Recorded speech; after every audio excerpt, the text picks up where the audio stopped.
Videira, uma cidade onde passado e presente se entrelaçam, formando uma história de superação, trabalho e amor às nossas raízes. No coração de Santa Catarina, no meio-oeste do estado, desponta como símbolo de perseverança, coragem e prosperidade. Um município em constante transformação. É aqui, na estação Rio das Pedras Perdizes, que começa o nosso relato. Um convite para revisitar o caminho trilhado por pioneiros e imigrantes.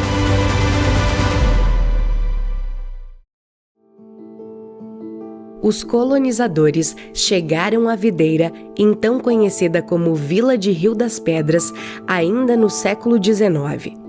Há registros de atividades em nossas terras desde 1890, já com imigrantes europeus, indígenas e caboclos. O primeiro traçado era lá por cima pela BR-116, desculpa, 153 lá, e pelo Planalto. Aí houve um desvio, por causa de mais rápido, se valendo aqui das margens do Rio do Peixe, que é mais nivelado, visto muito acidentado nosso relevo,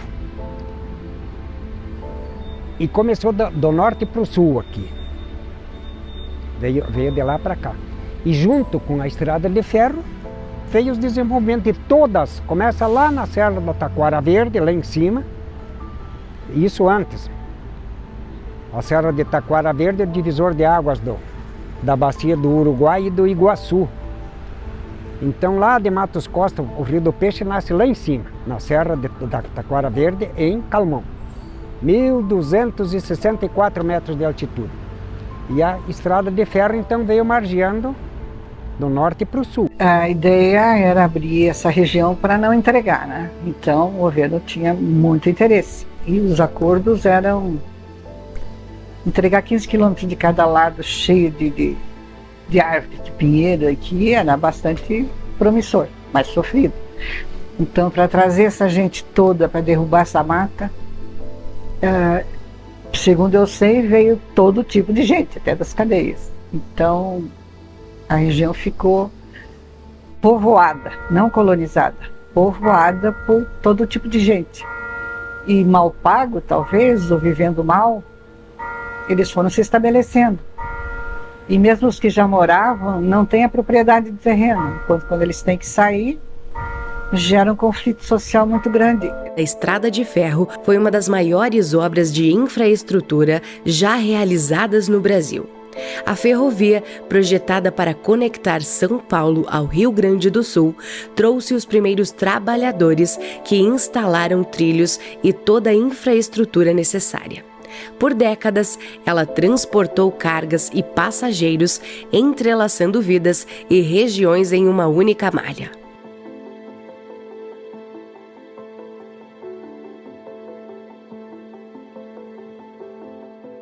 Foi via a estrada de ferro, a ferrovia, digamos assim, que ligava norte com sul, ou sul com norte, que proporcionou o início do crescimento da nossa região. Porque, na realidade, a maioria das famílias de origem italiana, elas vieram do Rio Grande do Sul. O nosso meio de comunicação, de locomoção, era o trem. Ali na esquina, onde tinha um posto de gasolina, agora é o Subway. Ali era a cooperativa mista 26 de outubro. Que tinha ali, você comprava rolo, fumo em rolo, você comprava tecido, enfim, aqueles armazéns que vendiam tudo. O picolé era o Alvadir Ribeiro Alves era um dos que cuidavam ali. E aqui, onde estava a lesão, tinha a casa do mestre de linha, que era o Lepuc. E tem um fato curioso também, histórico, que veio um trem que eles tinham o POD, né? O telegrafista lá de Tangará, ou de Pinheiro Preto, que é a estação mais próxima, ligava para cá pelo Morse, se a linha estava desobstruída. E esse telegrafista daqui dizia, pode vir que a linha está desimpedida. Então, sempre tinha o que o trem trazia? O que essa composição trazia? Então vinha muito gado do Rio Grande do Sul, em vagões gaiola. Vinha lá não sei quantas cabeças, 30, 40 cabeças por vagão. Claro que vinha alguém junto para dar água, para dar comida, até chegar em São Paulo. Então veio de lá esse livre trânsito, pode vir, o pode, e era um expresso de gado, mas não era gado, eram as forças do Getúlio Vargas que estavam subindo. E o maquinista era o Sebastião Xavier de Oliveira, o Bastião Gatiado. E chegou aqui na estação, parou, pegou as trenzinhas deles, caixinha deles, que eu até levei lá no museu, tá lá, com as comidinhas, com as coisas dele, que não ia comida dele.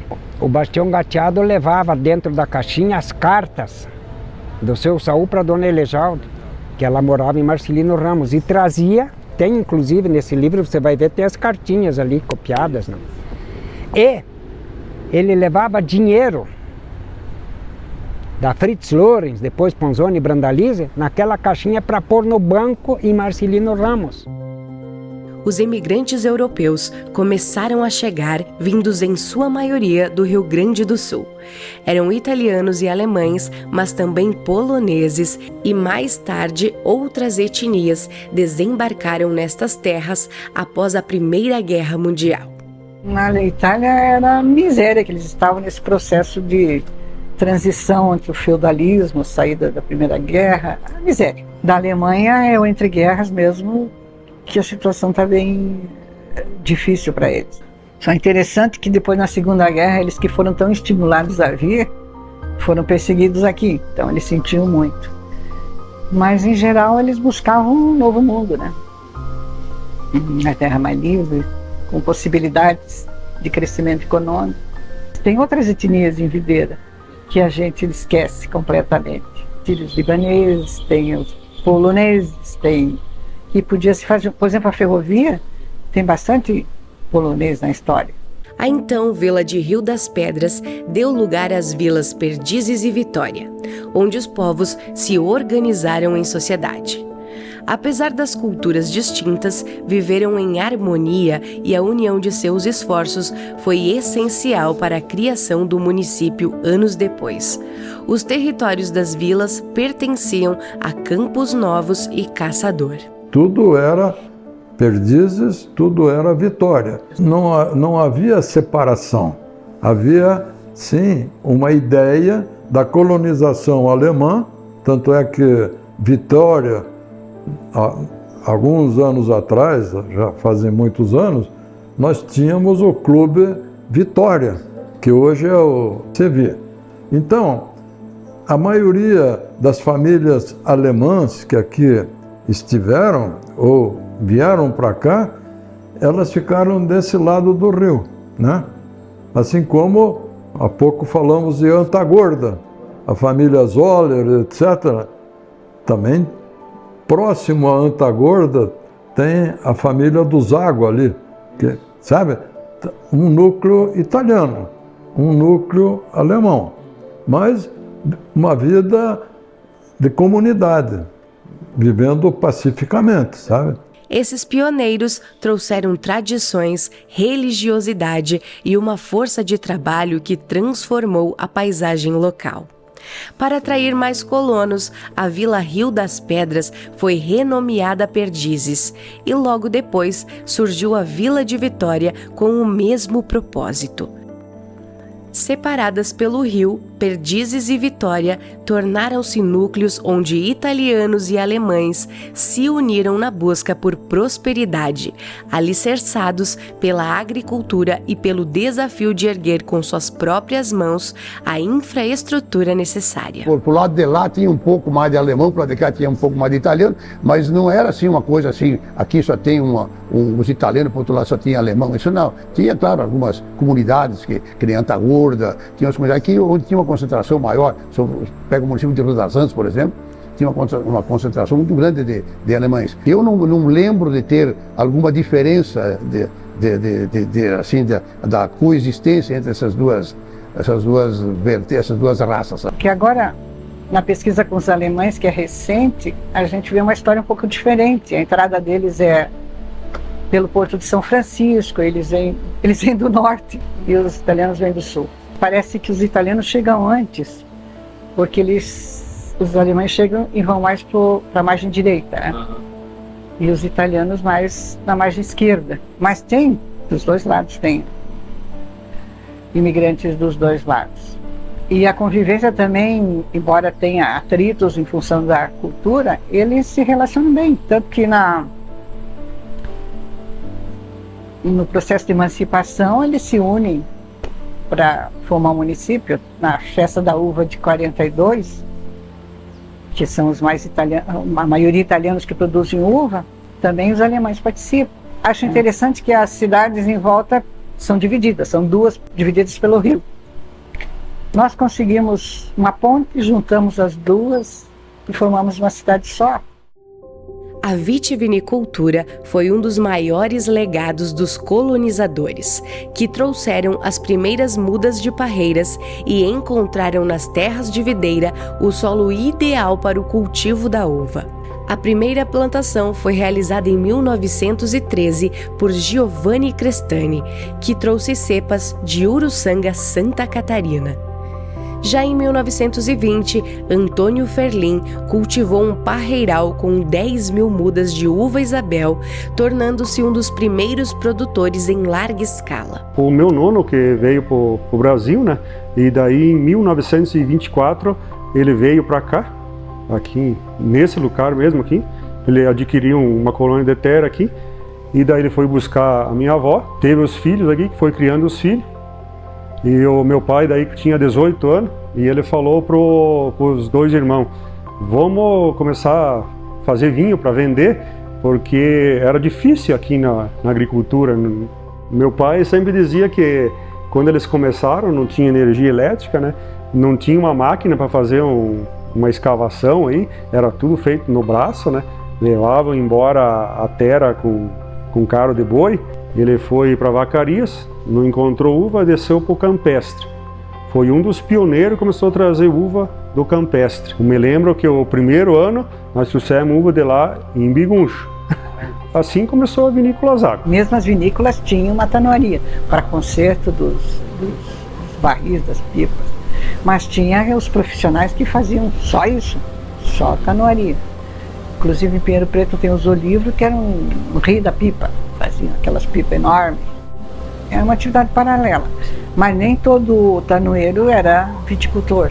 O vinho rapidamente se tornou a base da economia local, culminando na Grande Festa da Uva em 1942, inspirada nos eventos de Caxias do Sul. Me pareceu que a Festa da Uva seria uma prova de que a região já podia se emancipar.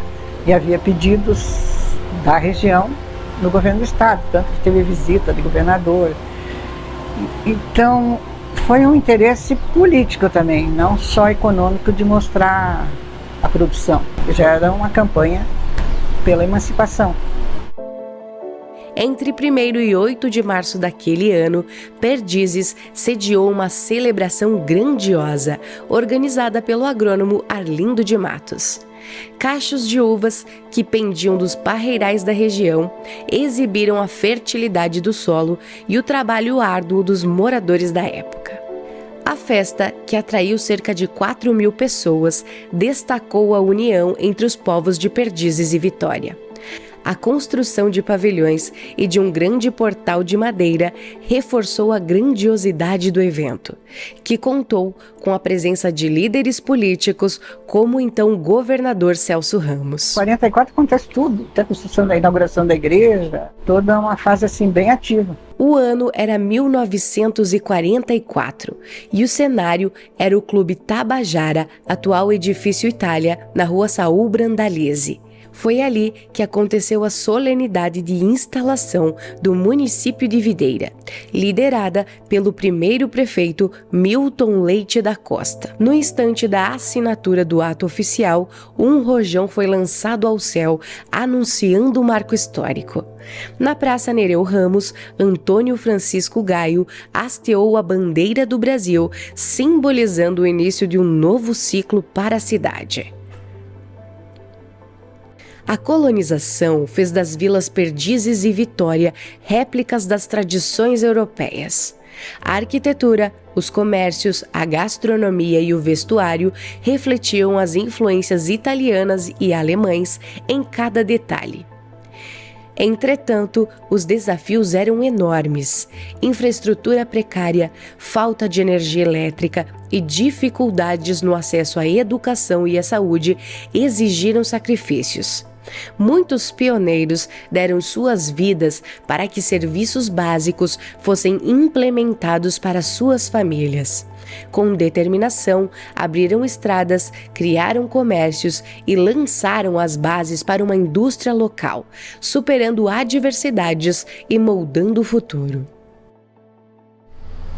Foi todo um trabalho de heróis. Claro que eles buscavam uma vida melhor, mas o trabalho deles foi fantástico. A documentação que guardaram também é pouca. Foto, se tirava pouca foto. Então, tem famílias que nem tem foto dos antepassados.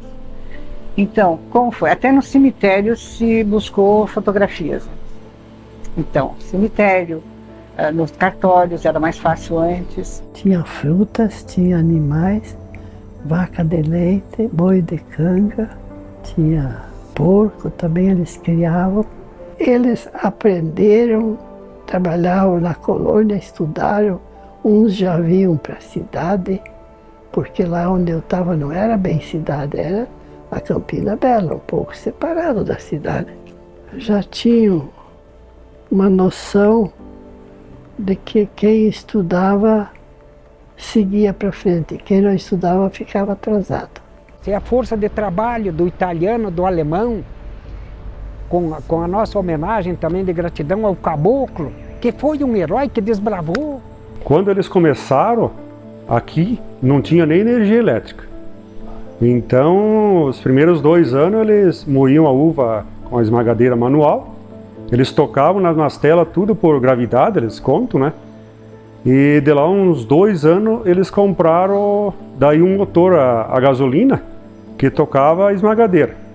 Daí de noite eles tiravam o motor da gasolina e levavam na bomba para fazer travasar os vinhos para conseguir trabalhar. Videira, não só Videira, todas as cidades tinha muito pouco recurso, sabe? Eu me recordo aí quando o prefeito era o Valdemar Calibim, depois até o Paulo Penso, quando o Paulo Penso foi prefeito também, ele ia lá, eu estudava aí no Colégio das Irmãs, ali no ginásio das Irmãs, eu me lembro um dia ele veio lá falar na sala de aula e tal. Eu me lembro até hoje aquela imagem daquele senhor, era um senhor grande e tal, o Paulo Fioravante Penso, ele foi prefeito de Videira. E ele falava lá da dificuldade que tinha, sabe? Não tinha recurso. Não é que nem hoje você paga imposto até hoje uma vida ninguém pagava nada. Eu me lembro que quando comecei na vinícola aqui, era com 12 anos, era serviço braçal. Tinha que biguncho, né? Você vê um biguncho pesava 90, 100 quilos de uva e nós tínhamos que trabalhar com isso aí. Para engarrafar vinho é completamente diferente, era tudo manual. Para você fechar um garrafão era manual, era difícil trabalhar, sabe? Uma vez era diferente, as coisas eram mais difíceis, né? Você vê viajante para atender você demorava. Porque não tinha viajante, não tinha negócio aqui. É Curitiba, do Rio Grande, então você veio se comprar uma coisa, faltava, você tinha que esperar. Hoje não. Hoje falta uma coisa, amanhã já está aqui. É ou não é? Que eu aprendi a fazer tudo o que eu tinha direito de fazer. Comprar erva, quebrador de erva. Tinha que ter os que sapecavam a erva, os outros que secavam na mão.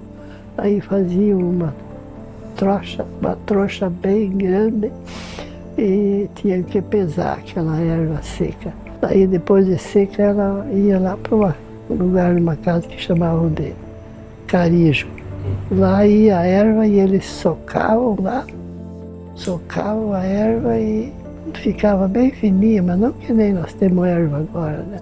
Não tinha serviço de saúde, tinha um médico para o hospital, que o hospital Era lá no seminário dos padres. E naquele tempo também, o professor tinha que saber tudo.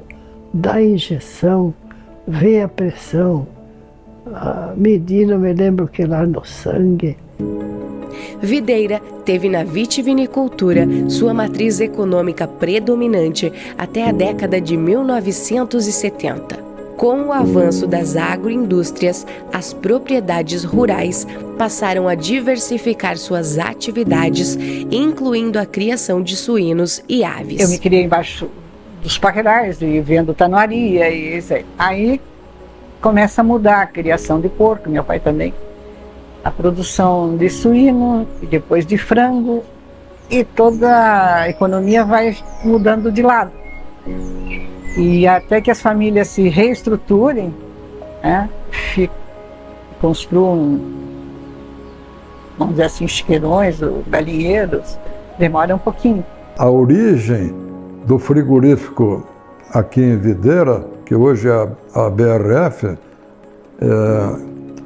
e que foi a Perdigão, esse frigorífico, a semente, foi comprado da Fritz Lorenz, ali da região perto de Pomerode, de Blumenau.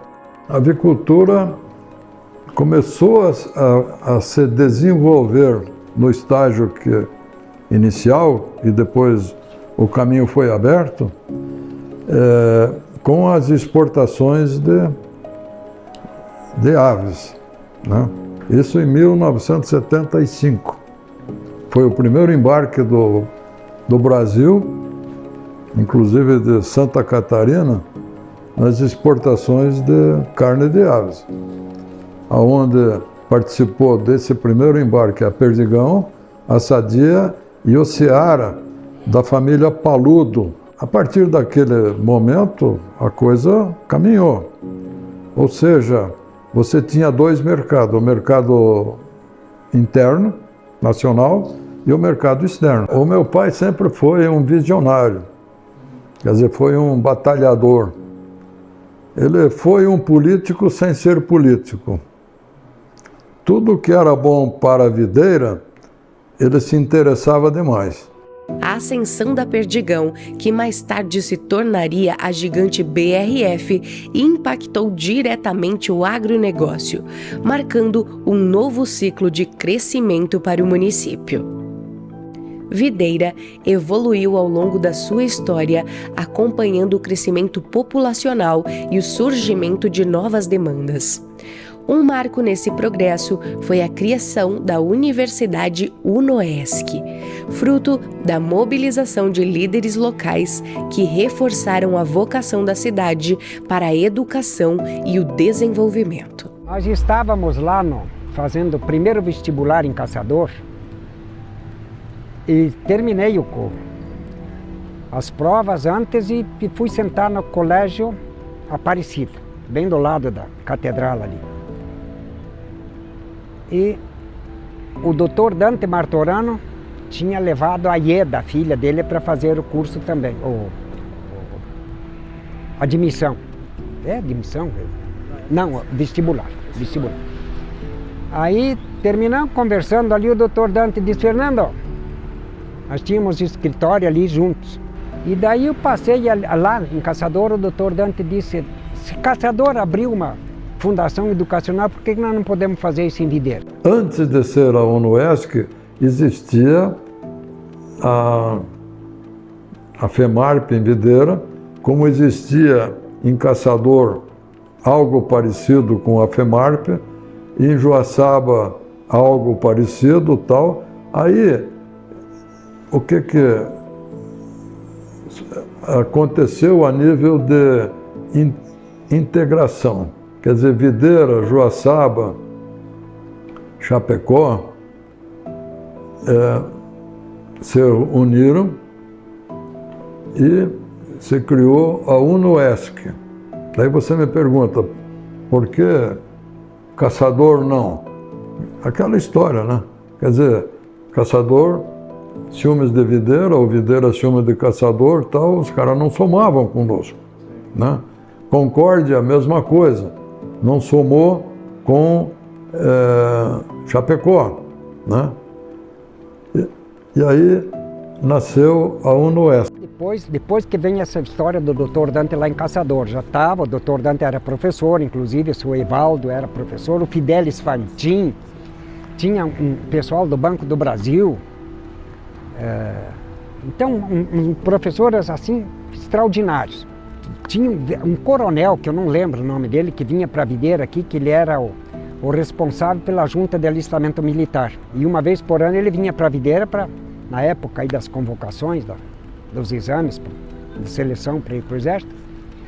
E foi feita uma reunião com o doutor, vamos ver se eu lembro, o doutor Dante, o doutor Iriosardo, esse cidadão aí, o general, a Marialva Menegotto, tinha mais uma moça que eu não lembro o nome, daqui um pouquinho, enfim, estão nessa fotografia. E vamos tocar o negócio, vamos. Daí é que venham aquela busca dos materiais lá na FURB, eles nos ajudaram.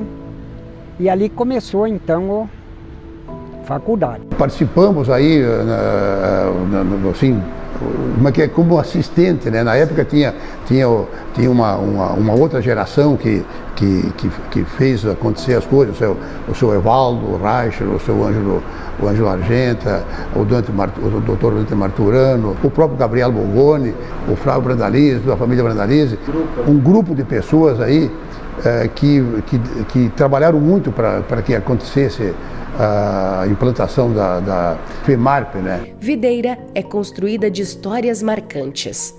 Quem acompanhou sua evolução, seja vivendo os desafios ou ouvindo relatos, reconhece o papel de personagens inesquecíveis, que moldaram a cidade e deixaram um legado que inspira gerações.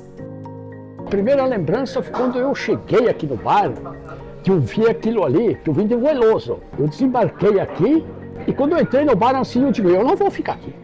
Eu não vou ficar aqui, me dá um negócio feio assim, mas já tiraram as minhas malas aqui, não. Tava assim, digo, e agora o que eu vou fazer? Porque muita gente, eu lá do mato, lá trabalhava numa madeireira, digo, eu não vou me acostumar nisso aqui, porque até hoje eu não esqueço disso, que eu pensava que eu não ia imaginar que eu ia ficar gostando disso aqui. A rodoviária era ali do lado, né, que eu te falei, e funcionava isso aqui, então os caras vinham aqui, tomavam café, os caras chiquinhos pediam uma xícara de café e um salgado. E eu ia indo, porque vinha de 30, 40 vezes cada um que chegava, aí lotava aquilo ali, daí isso é aquilo, que daí tinha perdigão que tomava café, tinha tudo aqui, a turma da Pernambucana, todo mundo tomava café aí. Isso aqui era um bodegão, você não acredita como é que era isso aqui, porque aqui dentro desse bar aqui tinha charuto, tinha fumo, tinha de tudo, sobre tudo. Antigamente os caras podiam vender o que você queria, você vendia no bar. Tinha sorrisal, tinha post-drink, tinha nador, tinha melhoral, vendia de tudo. Saulo Brandalize, o Flávio, o Torinho, o Sérgio Aracanda, Pessoa, o Moça 4, o Dr. Custenário, toda essa gente aí a gente conheceu, né? Aí teve na época das eleições, aí se elegeu o Dr. Ilho Sarto. O Dr. Ilho Sarto se elegeu, Thaís. Aí ele tirou o parque de máquina, posso falar. Daqui levou pro Rio das Pedras para fazer o distrito. Era aqui embaixo? Era aqui, a prefeitura era aqui, né? A garagem dela. E levou para o Rio das Pedras. Aí Videira estourou.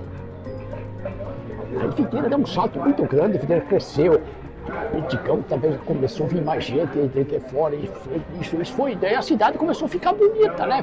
Acabamos montando um time de futebol aqui em Videira, com pessoas nossas que trabalhavam na empresa, e depois de 2 anos nós já era campeão estadual de futebol, né?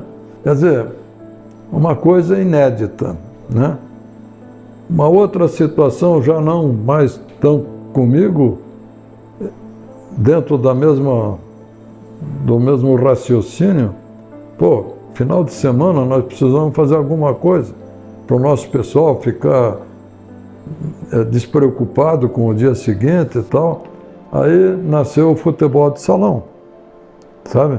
Aqui no Vermelhinho da Serpa, etc. Quer dizer, então, foram fases que aconteceram não a nível de empresa, mas a nível de você buscar situações boas com relação ao teu corpo funcional. Então, eu diria, isso foi motivo de termos algo colaborado com a maioria do pessoal que vivia aqui em Videira, porque na realidade não foi só para a empresa, foi para a coletividade de Videira. Então, eu diria, muitas coisas aconteceram nesse período, mas, de qualquer forma, a gente acreditou em Videira. Eu poderia deixar das minhas atividades, mas não consigo. O meu negócio é aqui, o pessoal está nos ajudando, a gente continua olhando, mas ao mesmo tempo, se eu sair de Videira, vou ficar um peixe fora da água. Nos anos 2000, Videira consolidou-se como um polo regional de desenvolvimento, destacando-se entre as principais economias de Santa Catarina. Este crescimento reflete o legado dos colonizadores que, com trabalho árduo e dedicação, transformaram esta terra em uma cidade vibrante, bela e repleta de orgulho. Eu sempre acreditei em Videira. Tanto é que esse aeroporto que está aí, ele é da época do Ângelo Ponzoni prefeito, sabe? E o que nós fizemos na época? O aeroporto, em cima de um morro, um porta-aviões, né? E mandamos asfaltar. Quem asfaltou inicialmente não foi a prefeitura de Videira. Fomos nós, a empresa. Nós tínhamos 2 aviões cargueiros, DC-3 e C-47, que faziam uma viagem por aeronave por dia, Videira a São Paulo. Quando não, algumas vezes, um avião fazia 2 viagens. Sai às 20 horas, 22, 23 horas, você encontra viva a alma aí. Por quê? Exatamente, trabalham, né? E a força do trabalho, da honestidade, que fez dessa cidade pujante. Videira é um município que tem dificuldade de mão de obra, não tem gente na rua dormindo à noite, mas, ao mesmo tempo, o pessoal que chega aqui, eles já encontram, por exemplo, apartamentos, casas para morar, coisa que antigamente nós tínhamos dificuldade, sabe? Você precisava de pessoas para trabalhar aqui em Videira, mas você não tinha onde alojá-los. Aí, o que acontecia? Os ônibus que estavam disponíveis aí na cidade, você coletava esses ônibus para ir buscar funcionários nos municípios limítrofes aqui. Porque, na realidade, Videira hoje é um sugador de mão de obra de gente boa. Eu acho que Videira se tornou um polo de muita coisa aqui, sabe? Isso aí demorou um pouco para se estabelecer isso aí, mas eu acho que Videira está cada vez mais se catalisando como um polo aqui da nossa região, sabe? Hoje você olha a Videira assim, você se espanta, rapaz, de ver o movimento que tem Videira, bonita, tudo, que não tinha isso, não tinha aquilo, e agora tem o quê? Você vai num centro grande aí, o Videira tem o que tem no centro grande hoje. Videira se desenvolveu muito. Hoje, né, nossa, é muito mais prático trabalhar, você tem muito mais conhecimento, os maquinários te ajudam muito mais. Hoje nós temos uma fermentação aqui que é bem atualizada, não precisa em mexer um bagaço, por exemplo, mexe tudo automático, a prensa automática, em anos 90 e até os anos 2000, era tudo batido na pá, era bem complicado. O serviço, trabalhar certo, honesto, levar as coisas certinhas, é gratificante. Então eles que olhem e que trabalhem para o serviço não matam ninguém. Trabalhem, façam o que acho que tem que fazer, porque hoje tem pouca gente. Hoje tem pouca gente que quer trabalhar. O teu objetivo é ter na cabeça e nunca desistir. Ter coragem para fazer o que você tem vontade. Se você não tem a capacidade de interpretação e tal, você não vai acompanhar. Não adianta você ter as tecnologias e tal. Fiquem ao par. Hoje nós temos uma informação muito deturbada, mas isso aí vai passar. A tristeza passa, a alegria passa, então se preparem. Temos que acreditar de que nós estamos nesse mundo para produzir alguma coisa. Se nós viemos para cá, alguém nos mandou. E a gente precisa agradecer quem nos mandou para você saber orientar alguém que vai depender de você. Eu tenho receio o seguinte, que essa terceira ou quarta geração não lembre de mais nada. E aí eles não valorizem ou não valorizam mesmo, porque eles não sabem nada e não lembram nada. O passado, os pioneiros, quem começou, quem deu a base, quem trabalhou tanto, tem que lembrar com carinho. Não só lembrar que eles eram pessoas rudes, que trabalhavam no pesado, que eles abriram tudo aqui. Senhor, abençoa-me, amplia as minhas fronteiras, protege-me com tuas mãos e livrai-me de todos os males. E quem são nossas fronteiras? São nossos irmãos. Sejamos solidários, sejamos filântropos. Vocês são o futuro. O futuro pertence a vocês.